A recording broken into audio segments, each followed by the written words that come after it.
हाँ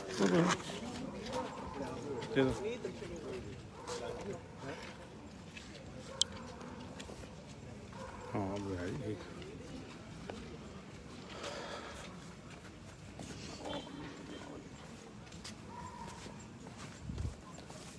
नमस्कार जी, देर रात इस जुड़ाव के लिए आप सबका शुक्रिया। और जिस तेज़ी से आप जुड़ रहे हैं, मैं समझ सकता हूँ कि आपका प्यार हमारे साथ कितना बना है। इस वक्त ये तस्वीरें आप देख रहे हैं ऊना के इंदिरा ग्राउंड से, जहाँ कल प्रधानमंत्री नरेंद्र मोदी की जनसभा होनी है और कुछ बड़े उद्घाटन उन्होंने करने हैं, शिलान्यास करने हैं। केंद्रीय मंत्री अनुराग ठाकुर और उनके साथीगण जो है इस वक्त आधी रात से ज़्यादा का समय हो गया और आप देख सकते हैं जायज़ा ले रहे हैं पूरे पंडाल का। ये पंडाल का मैं आपको एक चित्र भी दूर तक दिखा दूं। कल सुबह यहाँ जनसभा होनी है और देर रात यहाँ पे जो है एक तरह से जायज़ा लिया जा रहा है।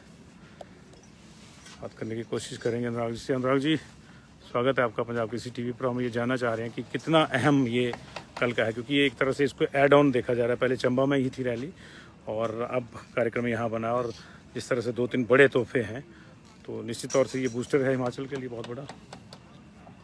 धन्यवाद संजीव जी। प्रधानमंत्री जी का दौरा जब भी हिमाचल प्रदेश होता है तो खुशियों भरा भी होता है, क्योंकि प्रधानमंत्री जी हिमाचल प्रदेश को अपना दूसरा घर मानते हैं। और डबल इंजन की सरकार ने, अगर आप देखें, जहां एक और ट्रिपल आईटी लगभग 130 करोड़ रुपए की लागत से जी समर्पित करने वाले हैं युवाओं के लिए, वहीं पर युवाओं के लिए रोजगार के अवसर बने। तो बल्क ड्रग पार्क, जिसके माध्यम से 15 से 20 हज़ार करोड़ रुपए की निवेश होने की उम्मीद है, जिसके माध्यम से 20,000 से 30,000 लोगों को प्रत्यक्ष और अप्रत्यक्ष तौर पर रोजगार मिलने की संभावनाएं हैं।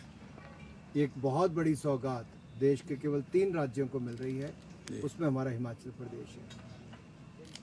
ट्रेन ऊना से लेकर दौलतपुर चौक तक पहुंचाने का काम मोदी जी की सरकार में हुआ, और यही नहीं, इलेक्ट्रिफिकेशन भी पूरा हुआ।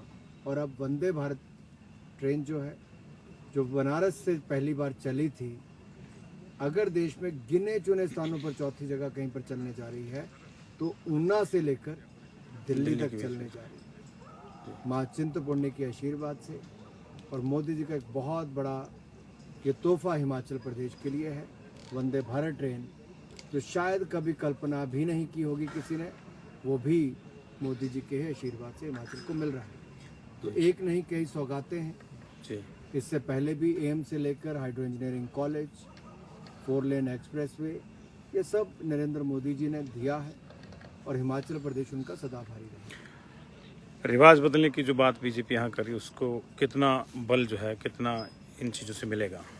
मैंने जैसा पहले कहा कि डबल इंजन की सरकार ने जो काम किया है, केंद्र की योजनाओं को भी और राज्य की अपनी योजनाओं को भी, जैसे केंद्र से मोदी जी ने दिया तो प्रदेश में जयराम जी ने बड़ी सफलतापूर्वक कोविड वैक्सीन हो या फिर हमारे रसोई गैस के लिए मुख्यमंत्री गृहिणी योजना हो, 60 वर्ष से ज़्यादा उम्र वालों के लिए पेंशन की सुविधा हो, या फिर मुफ्त में बिजली और पानी की सुविधाएं हो, ये सारी प्रदेश की सरकार ने किया है और बहुत सफलतापूर्वक किया है। इसलिए ये जो जोश लोगों के बीच में वापस डबल इंजन की सरकार को लाने का, ये अपने आप में दिखाता है कि काम किया है, काम करेंगे और आगे हिमाचल का और विकास करेंगे।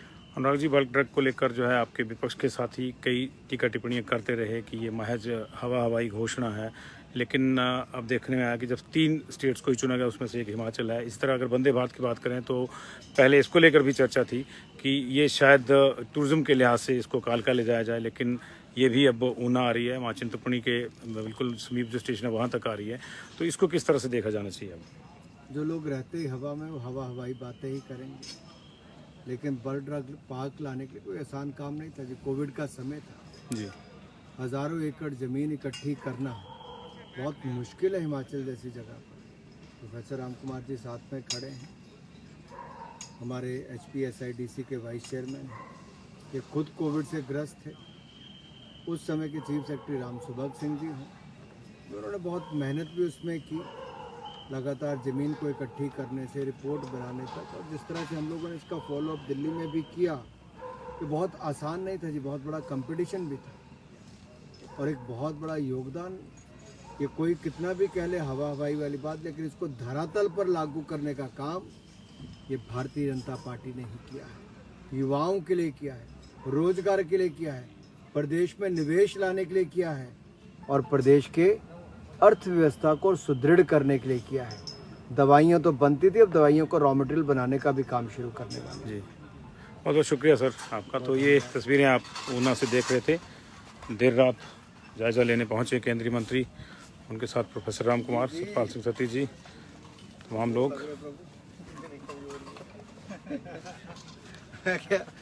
शुक्रिया जी आपका देर रात इस जुड़ाव के लिए। कल सुबह फिर से अर्ली मॉर्निंग शहर का हाल आपको दिखाएंगे और फिर रैली और बाकी जो चीज़ें रहेंगी उनकी ओर भी आपको ले जाएंगे। बहुत बहुत शुक्रिया आप सब लोगों का।